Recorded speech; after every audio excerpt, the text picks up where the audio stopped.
Good afternoon to the esteemed lawmakers who are joining us remotely and to all the people of Illinois who have endured so much this past year. Joining me today are two people essential to my work as governor, the incomparable Lieutenant Governor Juliana Stratton and my remarkable wife, First Lady M.K. Pritzker. As you've probably noticed, this State of the State speech looks a lot different than it has in the past. Standing inside a crowded room to deliver a formal address is not possible right now, nor would it be appropriate. But the people of Illinois need to hear from their governor about where we are and where we're headed, regardless of how unprecedented the times. Nearly no one alive today has lived through anything that could have prepared them for the last year. To gain perspective on these last 12 months, I looked for an anchoring moment in our history, a moment that can remind us of what we can endure and survive together. So today I'm coming to you from the Illinois State Fairgrounds in Springfield. You see, over 100 years ago, in October of 1918, a 100-bed emergency makeshift hospital was constructed here to care for Illinoisans afflicted with what became known as the Spanish flu, because there was no more room at the hospitals. Doctors and nurses at St. John's Springfield Hospital and those here at the fairgrounds alike were desperate. It seemed that as quickly as patients came in, they were dying even faster. And everything was made all the more dire because so many healthcare professionals were overseas on the fighting fields of World War I, even as this microscopic enemy raged on the home front. One of the young nurses was from a town called Loami, Illinois, a woman by the name of Hallie Staley Kinter. Many years later, when she was in her 80s, Hallie recounted to oral historians at the University of Illinois how she and another nurse had worked together and about their pandemic experience. Hallie said, "In 1918, we had the flu epidemic, which was a very difficult time. The doctors hardly knew what it was when it first came, and you'd have to have the windows open, and the rooms were so awfully cold at night, and well, it was hard. Of course, the other nurse, she went down with the flu, and then I followed shortly after. I made it through, but she died, and I always felt bad about that. She didn't make it, but I did." Last September, I hosted memorial services for those who've lost loved ones and friends in this current COVID pandemic. It was attended in person by a few of the family members of Illinoisans who had died of COVID so far, and tens of thousands tuned in to attend remotely. I knew that the pandemic was far from over, but I also knew that people had not had a chance to collectively grieve. Indeed, so many Illinoisans who have lost family and friends to this terrible disease were not even able to have the full funeral services they might normally have had to celebrate the lives and mourn the loss of their loved ones. So on a beautiful early September night in the cathedral at the University of Chicago, Lieutenant Governor Stratton and I bore witness to the grief of several Illinois families who came to speak to the memories of those who were loved and lost, and to represent our collective sorrow. One of the last individuals to give testimony that night was Lawrence LeBlanc, whose wife of 23 years, Joyce Pacubis LeBlanc, was an ICU nurse at the University of Illinois Hospital in Chicago. Much like Hallie Kinter 100 years earlier, Joyce rushed in where others feared to tread. Her husband said, "When the pandemic started, I asked her to please stay home, but she said no. That was her calling. That's why she joined the nursing profession." Joyce, a nurse for more than 30 years, passed away from COVID-19 on April 23rd, 2020. About 23,500 Illinoisans died from the Spanish flu, and as of today, we have lost more than 20,000 Illinoisans to COVID-19. The man who preceded me in this job by a century, Governor Loudon, issued a proclamation in October 1918 telling residents, "It is advisable to prevent all unnecessary social gatherings for the present." The Illinois Director of Public Health at the time, Dr. St. Clair Drake, warned citizens that every community in Illinois will be affected by influenza before the epidemic subsides. Everything old always seems to become new again. And despite all we've learned and discovered about medicine and science in 100 years, fighting a raging pandemic successfully continues to rely on the selflessness and sacrifice of our citizens. Just as our predecessors did 100 years ago, we've had to shutter businesses, cancel public gatherings, close schools and theaters and restaurants, and ask our citizens to wear masks and limit human contact. All of this was done in the pursuit of one goal and one goal only: saving as many lives as possible. And we have done that. Because of all of you and what you've been willing to sacrifice, Illinois never ran out of hospital beds or ventilators or doctors to care for patients, even when our peer states did. Despite being one of the largest states in the country, we have one of the lowest transmission rates of COVID-19. Ours is among the most accessible testing infrastructures in the nation, even deploying mobile sites to over 450 communities around Illinois. But the price we've paid to save lives has been enormous, and we do not honor sacrifice when we do not recognize it. We've had to go an entire year separated from people that we love.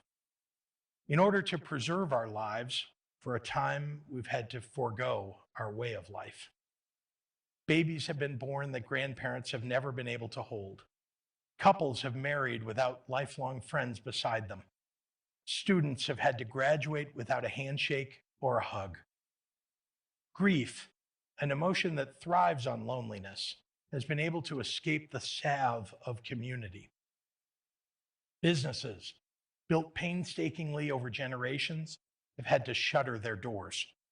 Communities that had already suffered greatly because of disinvestment and discrimination have seen their challenges multiply. And the tiny joys that fill the cracks in our lives have been taken from us.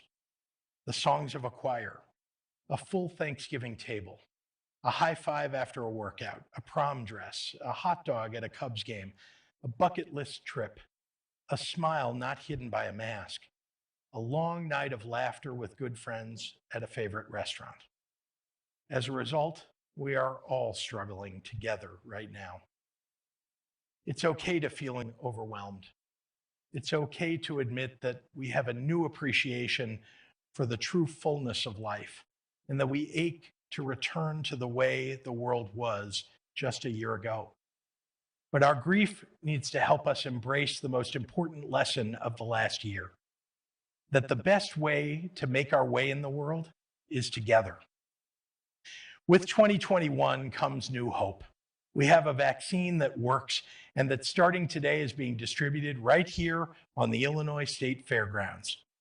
With the patience of Job, we continue awaiting our supply of vaccine that will meet our demand. As that happens, when it's your turn, I implore you to step up and get vaccinated. Illinois is a state of over 12.5 million people. Although it's not enough to meet demand, this week the federal government is providing us with 405,000 vaccine doses, and we're administering all of them. Local health departments led by nurses and frontline workers are our healthcare heroes, from Jackson County to Winnebago County, across all 102 of our counties, and they're running on all cylinders. As a result, for the month of February, Illinois has been the vaccination leader among the 10 most populous states in the country. Under the incomparable leadership of Dr. Ngozi Ezike, supported by doctors and nurses across the state, Illinois has vaccinated over 11% of its residents. We are working every day to reach people of color, where historical disinvestment makes them both more vulnerable to the disease and more skeptical of the vaccine. Of course, there is still much work to be done, especially as the federal supply of vaccine remains lower than demand. But with a new president who is willing to push all the levers of government to increase vaccination supply, we will get closer and closer to getting enough immunity among our population so that we can keep our families healthy, return to normalcy, once again prosper and thrive. I have always believed that our economic recovery, both as a nation and as a state, goes hand in hand with our recovery from the virus. I certainly had no expectation when I became governor that we would spend all of this time battling an invisible enemy together. I had bolder plans for our state budget than what I'm going to present to you today. It would be a lie to suggest otherwise. But as all of our families have had to make hard choices over the last year, so too does state government. And right now, we need to pass a balanced budget that finds the right equilibrium between tightening our belts and preventing more hardships for Illinoisans already carrying a heavy load. To my colleagues in the General Assembly, our choices have never been easy, but more than ever, the decisions we make together in the coming months must protect our working families and those most in need, so many of whom feel like they're at the end of their rope right now. If there is anything the last year should have taught us, it's that we need a reliably well-funded government. Many on the far right have made their name in politics by touting cuts to unemployment programs and health insurance coverage. They called anyone who sought unemployment benefits takers. They demonized state employees, and they fought unrelentingly to eliminate any state or federal funds designed to make healthcare more accessible, equitable, and fair. Throughout the pandemic, they have encouraged businesses to defy health guidelines, spread conspiracy theories about COVID deaths, and fought mask guidelines tooth and nail. Amidst the tragedy of this pandemic, they have lobbied against the federal government providing relief to Illinoisans, ignoring the life-changing economic pain of real working families. In essence, they eliminated the fire department, burnt down the house, and poured gas on the flames. And now they're asking why we're not doing more to prevent fires. In a normal year, I might have more patience for their hypocrisy, but this is not a normal year. There's room for honest and well-meaning debate about where and how cuts and new investments should be made. But anyone who calls themselves a public servant must acknowledge the truth. The role of the government in a crisis is to end the crisis as quickly as possible and limit the pain the crisis inflicts on the people we serve. To that end, I began working on next year's budget by taking executive action to make cuts this year that will have the least impact on services while preventing the need for additional revenue from hardworking families, eliminating $700 million in spending in fiscal year 2021 alone. 2 months ago, I asked Republicans in the General Assembly for their proposals to close this year's budget deficit. I was met with silence. Apparently, their idea of bipartisanship ends when hard choices must be made. I won't pretend that these tough decisions don't have a human impact, because we are operating within one of the most bare-bones government infrastructures in the country. While the right-wing carnival barkers have used our state as a laboratory to undermine essential public investments, the fact of the matter is Illinois state government spends less money per person than the majority of states in this nation. 20 years ago, Illinois had about 30% more employees than it does today. We had 40% more Illinois State Police to protect the 58,000 square miles of our state. Our Environmental Protection Agency had nearly 60% more people protecting our air and water. And state government's share of spending on education has steadily dropped to the lowest in the nation, leading your cities and your counties and your school districts to impose suffocatingly high property taxes in order to maintain quality public education. Government cannot be bloated, but it must have the resources to provide for the needs of our state's residents. We live in a challenging moment in so many ways, not the least of which are the choices that must be made to balance our state budget in the midst of economic hardship for everyday Illinoisans. The general funds budget I present today for fiscal year 2022 spends $1.8 billion less than fiscal year 2021. It reflects $400 million in additional cuts to appropriations, a hiring freeze, flat operational spending, full required pension payments, and the closure of unaffordable corporate loopholes. All in all, it reduces spending to meet projected revenues. I'd like to discuss some of the major principles and pillars of this budget with you. I started with the premise that hardworking families should not have to pay more when they're stretched the most thin. I want middle-class Illinoisans to pay lower income taxes, not higher. So this budget does not propose an across-the-board tax increase. In this unprecedented time, I believe we must fully support the agencies on the front lines of the COVID-19 response, agencies that have been hollowed out deeply over the past 2 decades. The Departments of Public Health, Human Services, Veterans Affairs, and Employment Security. Saving lives and saving livelihoods as this pandemic rages on is front and center. With that in mind, I'm asking the General Assembly to pass a standalone bill this year to immediately direct $60 million of funding to the Department of Employment Security to help meet the unprecedented demand. It builds upon work we have already done this year and will support new call center positions throughout the state, help run the newly created federal unemployment programs, and upgrade the technology to more efficiently get this critical work done.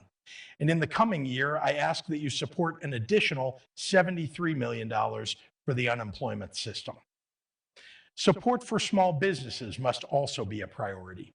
So many individuals lost their livelihoods because of the pandemic. Small businesses like restaurants and bars had to make enormous sacrifices to keep us all safe. Those sacrifices did not go unnoticed or unappreciated. But when the federal PPP program offered a lifeline with forgivable loans, the large corporations gobbled up most of the money first, leaving small businesses with nearly nothing. That's why Illinois did something most states didn't do. We used a big portion of federal CARES Act dollars to deliver the nation's largest small business assistance program. We invested $275 million toward business interruption grants, distributing it to over 9,000 small businesses in over 600 cities and towns statewide. That's money for rent, for payroll, for PPE that doesn't have to be paid back.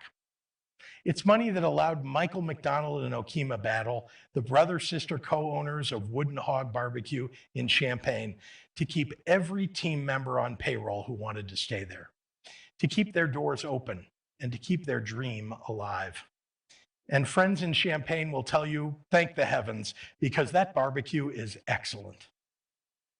Illinois' Business Interruption Grant Program also allowed Brew Coffee and Tea, a family-owned business in Chicago, to bring back staff and reopen its Pilsen location, closed in the early days of the pandemic. And another grant has helped Deborah Fell from Urbana keep her quilting business afloat. In a moment when 1/3 of small businesses across the nation are temporarily or permanently closed, Illinois' BIG program doesn't replace the need for more federal assistance, but it has given thousands of Illinois businesses a fighting chance. More than 80% of BIG program funds went to our smallest businesses. 40% went to minority-owned businesses, and nearly half went to restaurants, bars, and taverns, an industry that, along with travel and tourism, has had to sacrifice the most in this crisis. I particularly want to thank leaders Gordon Booth and Lightford and Representative Hernandez and Senator Aquino for their tireless efforts to help make sure that these funds reached the small businesses that needed them most. That's why we propose setting aside a share of new federal dollars for those grants to small businesses. Entrepreneurs are the folks who create most of the jobs in our state. Their businesses are key to our economic revitalization, and they're the most immediate way for us to help those that are shouldering the heaviest burden from COVID-19. While the federal government writes billion-dollar checks to big businesses, here in Illinois, we're standing up for small businesses. And as I like to say, the big businesses of the future. The safety net must also be protected. In May, I worked with members of the General Assembly like Senator Robert Peters and Representative Delia Ramirez to deliver the nation's largest housing assistance program, providing $324 million in emergency housing assistance to more than 55,600 renters and homeowners across the state, keeping people in their homes and stabilizing the market for landlords. We dedicated a record $275 million to help pay utility bills for those suffering COVID-related income loss. Homelessness is never acceptable, but in a pandemic, it's downright barbaric. And when the pandemic interrupted schools and senior care, we put food on the table of those who needed a helping hand, delivering over 10 million meals to our seniors at home and over 113 million meals to school-age children and their families. No senior citizen and no child should ever go hungry in this country. Indeed, nobody should. This budget also preserves my increased investments in education, which is foundational to a strong economy and a vibrant future. And I fully incorporated the work of Senator Lightford and Representative Ammons to make education in Illinois more equitable. In March of 2020, I promised schools that they wouldn't lose funding because of the pandemic, and this budget keeps that promise. The federal government has made extraordinary efforts to support schools during this time, with $2.8 billion allocated to Illinois schools thus far, and more is expected. Thanks to this funding, we can protect our K-12 investments at current spending levels. No schools will have to reduce spending, and they can instead focus on meeting the needs of students who have tried to learn in a chaotic and trying time. The increased federal funding from the federal government will help us overcome the learning loss so many children experienced during this pandemic. I call on school districts across the state to use those additional funds to follow the Biden plan for restoring safe, in-person learning and to address COVID learning loss, not only this spring, but into the summer too. Higher education, which was cut deeply by my predecessor and his General Assembly allies during their self-inflicted budget impasse, is fully protected in this budget proposal. Our colleges and universities are facing so many other challenges that we should not ask them to take on more. Federal COVID relief funding will provide $740 million to post-secondary institutions in Illinois. So the most important place for us to invest in higher education is in expanding college access for those smart kids who can least afford it, which is why I propose a $28 million increase to MAP grants. To be sure, less than the $50 million I proposed last year, but enough to allow thousands more Illinois students to get a scholarship. And for our youngest children, Illinois is the best in the nation during this pandemic in supporting childcare providers and the children who attend them. Illinois has created the largest childcare grant program in the nation, with $290 million going directly to 5,000 childcare centers and homes in 95 counties, allowing them to stay afloat over this challenging year. Places like Marcy Mendenhall's Skip Along Child Development Services. Skip Along has 3 childcare centers on the Illinois side of the Mississippi and 1 center across the river in Iowa. When the pandemic hit, only one of those states offered consistent, science-based guidance on how to best protect children, families, and staff. Soon after, that same state started paying Skip Along for all the kids enrolled in its centers, not just those who showed up every day, so they could keep their staff in the most turbulent time. And that very same state made it possible for all essential workers to enroll in its child care assistance program so that their kids had a safe place to go when they couldn't stay home, and reduced parental co-pays for the program to just $1 a month. What Illinois has done to preserve childcare and reduce the burden on working families has been rightly held up as a model for the nation. And it has meant that even with all the terrible tolls of this pandemic, more than 100,000 of Illinois' youngest families had one less thing to worry about every day. In short, even absent necessary federal action, Illinois gave our all to keeping an entire industry alive, an industry that has the power to make or break women's participation in the workforce in a way that other states failed to do. And as we gain national attention for our leading efforts to support childcare and support working families, this budget will make additional investments by protecting our early childhood block grant, expanding early intervention programs, and directing $350 million in federal funds directly to childcare providers. And thanks to the insights and hard work of my Early Childhood Funding Commission, we'll use some of the recent federal funding to build community-level supports for connecting young families to the services they need as we emerge from this pandemic. Telecommuting, telehealth, remote learning, video conferencing. This pandemic laid bare the need for reliable broadband across the state. Fortunately, in 2019, working with the General Assembly, I prioritized broadband with the most aggressive vision for high-speed internet in the entire nation. Through our public-private Connect Illinois program, we're connecting over 26,000 residents who had been left out of the digital revolution. And it's redefined the healthcare, education, and economic opportunities for their communities. At least $50 million in additional state matching grants will be awarded this year, making substantial progress on our goal of universal access in 2024. Right now, it's more important than ever to invest in, create, and support good-paying jobs, which is why we amped up the rebuilding and renewal of our transportation infrastructure. In the last fiscal year, FY 2020 alone, we improved 1,700 miles of highway, completed 600 highway projects, and over 120 bridges in every corner of the state. Modernizing our infrastructure has continued into FY 2021 with the completion of the Chicago Veterans Home and the launch of one of the largest job-creating projects in Southern Illinois in a generation, the Alexander Cairo Port District. At its core, our pandemic response is focused on saving lives and protecting working families. We've helped keep tens of thousands of families from losing their homes, kept them fed, and ensured their children had a safe place to go each day. This pandemic isn't over yet, so that remains our guiding light for this fiscal 2022 budget proposal.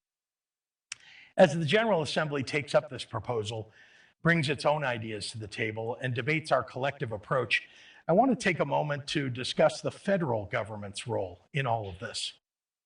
Every Illinoisan should hear this. For decades, Illinois has been forced to send billions more tax dollars every year to the federal government than we receive back from them in support of our citizens. Federal spending is rigged against Illinois. We've been subsidizing public services for other states like Iowa, Kentucky, Indiana, and Missouri. You deserve better. I'm fighting for better. Congress must act decisively, and I urge every Illinoisan to add their voice to this demand. So far, not a single Republican congressman from Illinois has supported you getting back what you paid for. If not in a national crisis, when will they stand up for us? Now is the time. Let's be clear, congressional action will help us today, but it won't solve Illinois' remaining fiscal challenges. That's why any money we receive from the federal government needs to be spent wisely by paying down borrowing and our bill backlog.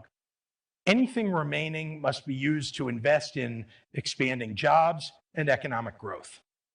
More jobs, more businesses, more economic activity means a higher standard of living for our citizens, a healthier budget, and a healthier state government. This will be one of the most challenging budgets this government has ever had to craft, but I know there are willing partners in the General Assembly. In addition to the Budget Committee, I've spoken with members and committee chairs of the General Assembly and incorporated their ideas like cutting corporate loopholes that force the middle class to pay more. Compromise, hard work, and a willingness to make tough decisions is going to be required of all of us. I enter the process of negotiation with an open mind. I have only one hard and fast rule. We aren't going to treat people who've been decimated by this pandemic as roadkill. Those most in need in our most desperate times deserve our help, and we cannot fail them. I want to briefly touch on a few other priorities the General Assembly must address as in-person sessions begin again. It's a new era in state government with a new generation at the helm and the first Black Speaker of the House. The Black Caucus just last month passed landmark legislation dealing with education, criminal justice, economic opportunity, and healthcare. There is much to celebrate, and we have a new moment to advance important legislation that the people of Illinois have asked for. A year ago, I outlined my vision for real, lasting ethics reform. It's time to pass ethics legislation this year. Nobody should hold the title of both legislator and lobbyist at the same time. We need meaningful disclosure of conflicts of interest. We must end the General Assembly's revolving door allowing legislators to get paid as lobbyists the day after they leave office. Restoring the public's trust is of paramount importance. There is too much that needs to be done. If not for this pandemic, this would have already happened last year. With a real legislative session and remote or in-person hearings, we need to get this done. The to-do list is long, but it includes key priorities like finally authorizing the overdue second cannabis licensing lottery and passing an energy bill that protects our nuclear fleet and builds up our wind and solar industries, protects the environment, puts consumers first, and supports jobs. There is so much to do, and it's time to get to work. I'd like to close by speaking directly to our citizenry who have endured and persevered through this pandemic. Almost a year ago, on March 9th, 2020, as we were all just becoming fully aware of the danger that COVID-19 would pose, I appeared before you in the first of the spring's 80 daily press conferences. I said something that day that I didn't want to have to tell you, that this pandemic was going to affect your daily life. I knew you needed me to be honest with you. I knew that moments like these lurk in our history books, times when leaders are judged by how willing they are to lay a crisis on the table and ask for help containing it. I admit, I wish the last year had been about all the normal problems of government, lowering taxes and fixing roads and making college more affordable, instead of once-in-a-lifetime problems like hunting for N95 masks and building COVID testing from scratch and constructing a fair and science-based strategy for mitigating a new and deadly disease. This budget proposal reflects that struggle. But we don't get to choose the times we live in. We only get to decide if we are willing to meet the moment that chooses us. Every single day of the last year, I've felt the weight of what I've asked you to sacrifice as COVID threatened your lives and your livelihoods. I wanted you to know that. I wish our paths had crossed in easier times, Illinois, but I don't need the times to be easy to fight for you. I know it's hard right now. I know you and your family, no matter what your circumstances, are struggling. And I know that just as a year ago, when you needed me to be honest and tell you that this pandemic was going to affect your daily lives, right now you need somebody to honestly tell you that it's going to end. Well, it is going to end. The marathon has been long, and I believe there is one more leg left to run. It requires patience and perseverance and courage to battle the last attacks of an invisible enemy. But it is going to end. That is something I promise you. In 1918, these state fairgrounds were used to save our citizens. 100 years later, they are saving us once again, serving as one of the largest vaccination sites in Illinois. Every year in August, these grounds have a much more joyful purpose as they host the Illinois State Fair. This place changes to meet the times. It can be a hospital, or a testing center, or a vaccination site, or a showcase for award-winning livestock, or a concert venue. It can be all of those things and not lose its fundamental character. We all had to change to fit the world we've had to live in for the last 12 months. We had to give up some of the best things about living our lives in order to save our lives. But we didn't forget how to hug old friends, toast at weddings, dance at concerts, cheer at baseball games, and share popcorn at a movie theater. We didn't forget how to be human. We didn't lose our fundamental character. What is old always becomes new again, and Illinois' oldest treasure is the character of its people. It runs rich with a strain of generosity, empathy, and steely-minded fortitude that stretches from Hallie Staley Kinter to Joyce Pacubus LeBlanc. As long as there is hardship to face, we will face it. As long as we need heroes here in Illinois, they will appear. As long as we need to be strong, we will be, because that is the state of our state. Generous, heroic, and strong, always.